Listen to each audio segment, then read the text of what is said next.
నీవే నన్ను కరుణించి నా ప్రార్థన అంగీకరించు. ఇరుకులో విశాలత కలుగు చేసే దేవుడు ఏమిటంట? ఇరుకులో విశాలత.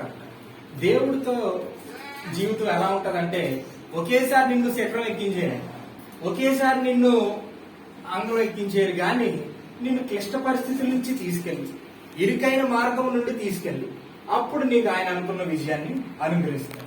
అంటే ఆ విజయాన్ని పొందే ముందు నీకేమొస్తాయనంటే చాలా కష్టాలు వస్తాయి, చాలా ఇబ్బందులు వస్తాయి, చాలా క్లిష్టమైన పరిస్థితులు వస్తాయి. కానీ వాటి అన్నిటి నుండి నువ్వు బయటపడి ఆయన ఇచ్చే బహుమానాన్ని అయితే పొందుకుంటావు. కానీ సాతాను గారు ఇచ్చే మార్గం ఎలా ఉంటుందో తెలుసా? షార్ట్ కట్ ఉంటుంది. ఏంటండి? Short cut. చాలా సులభంగా ఉంటుంది. డబ్బులు సంపాదించాలా, వడ్డీ వ్యాపారం చేయి, చాలా సులభం కదా అంటాడు సాతాను గారు.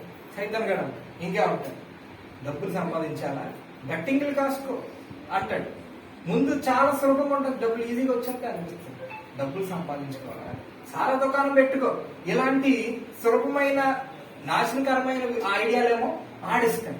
కానీ దేవుడి దగ్గరికి వచ్చేటప్పటికి ఆయన కొంచెం కష్టమైన విధానంలో ఉంటాడు. ఆయన విధానంలో వెళ్ళాలంటే చాలాసార్లు కొన్ని త్యాగాలు చేయాలి, మనం నీతిగా ప్రవర్తించాలి, నీతిగా అడుగులు వేయాలి.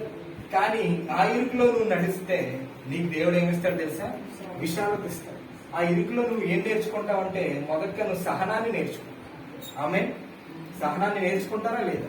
దేవుడు మీకు ఒకటి ఇస్తానని చెప్పి మీకు వాగ్దానాన్ని ఇచ్చాడు. ఆమె